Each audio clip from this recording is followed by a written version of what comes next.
நடக்கும் நடக்கட்டுமே, இருட்டினில் நீதி மறையட்டுமே, தன்னாலே வெளிவரும் தயங்கார். நம்ம விஷு நிறைய என்ன சொல்லுவாருன்னா, நிறைய முதியோர்களுக்கு தான் சப்போர்ட் பண்ணுவார். ஏன்னா அவர் முதியவர், பெண்களுக்கு சப்போர்ட் பண்ணுவார். அதில் அது மாதிரி இதை பண்ண போய் நம்ம என்ன சார் எப்போ பார்த்தாலும் உங்களுக்கு தகுந்தாப்புல சொல்லிட்டு இருக்கீங்க, அதை நாங்கள் பார்க்க வேணாமா அப்படின்னு ஏற்கனவே சப்ஸ்கிரைப் பண்ணவங்க பிந்தி இருக்கிறாங்க, அல்லது சப்ஸ்கிரைப் 1-2 பண்ணிகிட்டு இருக்காங்க. அது பண்ணுங்களேன், கொஞ்சம் சப்ஸ்கிரைப் பண்ணுங்களேன். ஒன்றும் இல்லைங்க, ஒரு நண்பர் வீட்டுக்கு வந்தார். பசங்க 2-3 பசங்க என்ன பண்ணால், 2 பக்கமும் கையை இந்த பக்கம் ஒருத்தர் தோளில் கை விட்டு அழைச்சிடுவாரான். அவர் ராஜனிட போட்டு வர்றாரு. வந்தோடனே உட்கார வச்ச உடனே என்னங்க என்னப்பான்னு சொன்னோடனே மறுபடியும் அந்த பசங்க தூக்கிட்டு வந்தா பாருங்க, அவ்வளோ பெரிய கடுங்கோவம் போடுறாருங்க. இருங்க தம்பி நீங்கள் போங்கப்பா அப்படின்னு சொல்லி அனுப்பிட்டு உட்கார வச்சு கேட்போம். அது என்னன்னு பிந்தி சொல்கிறோம். இல்லைங்க, தேல் இருக்கு பாருங்க, முதியோரை பற்றியே பேசிகிட்டு இருக்கிறேன். ஏதாவது ஒரு விஷயம் கிட்டத்தில் இருக்கிற பொருளை பற்றி சொல்லுவேன். தேல் இருக்கு பாருங்க, தேல் ஒரு அற்புதமாக அதோட விஷம் 1 லிட்டர் 80 கோடி ரூபாய்க்கு விற்க முடியும் அப்படிங்கிற தகவல் உங்களுக்கு தெரியுமா? தெரிஞ்சுங்க. அது சொட்டு சொட்டாக வரும். 2 மில்லி, அதிகபட்ச மில்லி கணக்கில் பார்த்தா அவ்வளோதான், அவ்வளோ கூட இருக்காது. அதை கலெக்ட் பண்ணால் இருக்கா. சரி, அதை விடுங்க. தேலை பற்றி சில விஷயங்கள் தெரியும். 4 ஜோடி 8 கால்கள் இருக்கிறது, ஓகே. அது என்ன ஆச்சுன்னா, ஏன் இப்போ என்ன எல்லாத்தையும் விட்டு பண்ணுறீங்க? அது வழக்கமாக தென்னை மரத்தில் இன்னும் அது பாலைவனத்தோடைய அந்த பாலைவனத்தில் இருக்கக்கூடியது, தண்ணி இல்லாத இடத்துல இருக்கக்கூடியது, கிடைச்சதை சாப்பிடக்கூடியதுங்கிறத தேலுடைய கான்செப்ட். அது என்ன சாப்பிட்றது என்பது வேற கதை.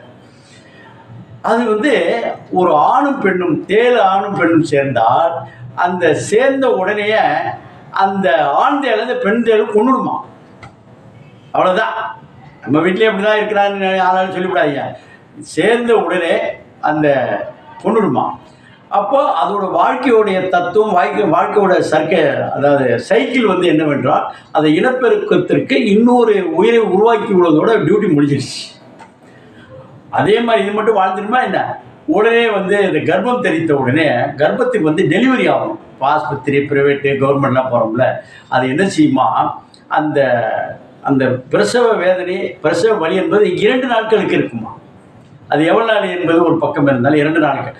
அந்த 2 நாட்களுக்கு அப்புறம் அந்த முதுகு பக்கத்திலிருந்து அந்த இனப்பெருக்கத்துக்கு அந்த மாசமாக இருக்குல்ல, அந்த பெண் தேலுடைய முதுகு வெடித்து அந்த தேல் குஞ்சுகள் அல்லது குட்டிகள் வெளியே வரும்.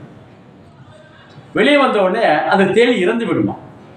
அது 2 நாட்கள் வரை. இப்போ மற்ற விலங்கினங்கள், மற்ற மனித உயிர்கள் எல்லாத்தையும் என்ன செய்யணும், தாய்ப்பால் குடித்து வளர வேண்டும் என்பதற்காக தன் உடம்பை என்ன செய்யுமா, அந்த தேல் குஞ்சுகள், தேன் குட்டிகள் தாய் பெற்ற தாயின் உடம்பை தின்று 2 நாட்கள் வாழும், வளரும். அதுக்கப்புறம் தான் அந்த இடத்த விட்டு போகுமா. இது ரொம்ப முக்கியமானது. பெத்தவ பிரசவத்தை உடனே கொடுக்கக்கூடியது தியாகத்தின் உச்சகட்டமா, இல்லை நான் சேரவே மாட்டேன்னு அழிச்சாட்டியம் பண்ணக்கூடிய அளவுக்கு இல்லை. இயற்கை விதி, அதான் நடைமுறை. இதில் என்னாச்சுன்னா, அந்த தேல் கொட்டுதில்லை. அது எதற்கு என்றால், தன்னைத்தானே பாதுகாத்து கொள்வதற்காக. வேலை வெட்டி இல்லாமல் போகிறவங்க வரவங்கலாம் கொட்டாது. அது மேலே கை போட்டாலும் இது மாதிரி. 2வது தான் சாப்பிடக்கூடிய உணவு இருக்குது பாருங்கள், உணவு டெட் ஆக்கணும், மயக்க நிலை கொண்டு போகணும். அந்த கொட்டின உடனே செத்து போயிடும். செத்து போனதுக்கு அப்புறம் தான் அது நடைமுறை.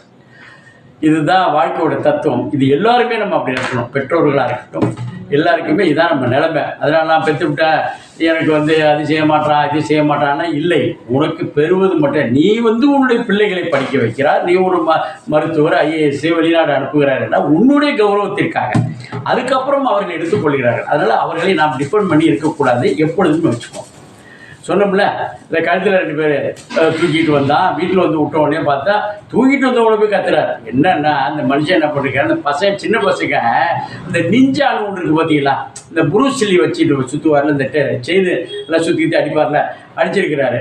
இவர் சின்ன வயசில் கற்றுக்கிட்டாராம். புரூஸ்லி வந்தப்போ என்ட்ரன்ஸ் பண்ணுவாராம். நானும் சுற்றுவேன்னு கிட்ட போயிருக்கிறார்.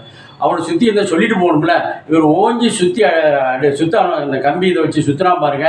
அது பிச்சுட்டு இவருடைய மறைவிடத்தில் பட்டுடுச்சு. பட்டா என்ன நிலைமை ஆகிருக்குன்னு நம்ம நினச்சி பாருங்க. அதனால் பசங்க விளையாடுறாங்கிறதுனால அங்கே போய் விளையாடுறதுக்கு தகுந்தாப்புல வயசு தகுந்தாப்புல நடந்துக்கணும்னு வீட்டம்மா சொல்லுவாங்க. அது கரெக்டு தானே? பார்த்துங்க. நடக்கும் நடக்கட்டுமே, இருட்டினில் நீதி மறையட்டுமே, தன்னாலே வெளிவரும் தயங்காதே